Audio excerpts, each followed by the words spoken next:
নমস্কাৰ। আজি এই পানীলাও মাছেৰে বনাম।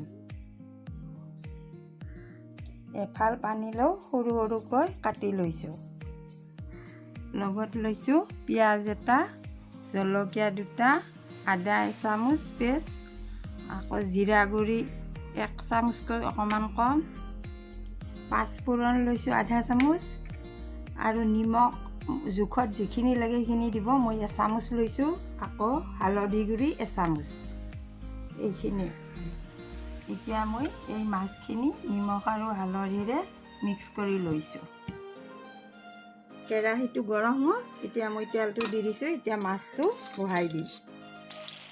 প্ৰথম মই এতিয়া মাছটো ভাজি ল'ম। এতিয়া মোৰ মাছটো ভালকৈ ভজা হ'ল, কেৰাহীৰ পৰা উঠাই লৈছোঁ। এতিয়া মই কেৰাহীত অলপ তেল ল'লোঁ, শুকান জলকীয়া দিছোঁ 2টা, ফুৰণ আধা চামুচ, পাঁচফোৰণ, পিঁয়াজ দিছোঁ, এতিয়া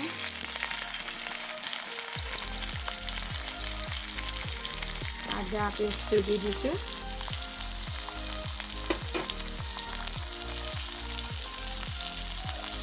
হালধি গুড়িটো দি দিছোঁ, জিৰা গুড়িটো দি দিছোঁ আধা চামুচ আৰু নিমখ 1 চামুচ দিছোঁ।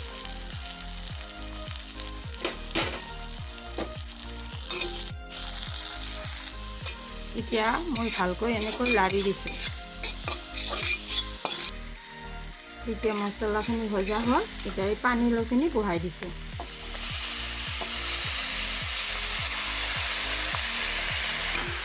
এতিয়া অকণমান লৰাই দি এই ঢাকনিটো মাৰি দিছোঁ।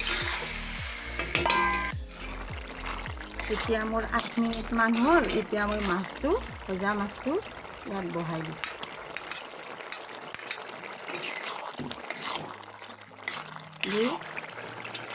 এতিয়া মাছটো দি অকণমান লৰাই দি কিনে 3 মিনিটমান ৰাখি দিছোঁ। এতিয়া মই গেছটো অফ কৰি দিছোঁ। এতিয়া আঞ্জাটো মই নমাই দি আছোঁ।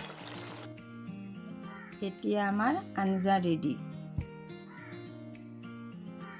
আপোনালোকেও এনেকৈ এবাৰ বনাই চাওক। কেনেকুৱা লাগে আপোনালোকে কমেণ্ট ছেকশ্যনত জনাব। ধন্যবাদ।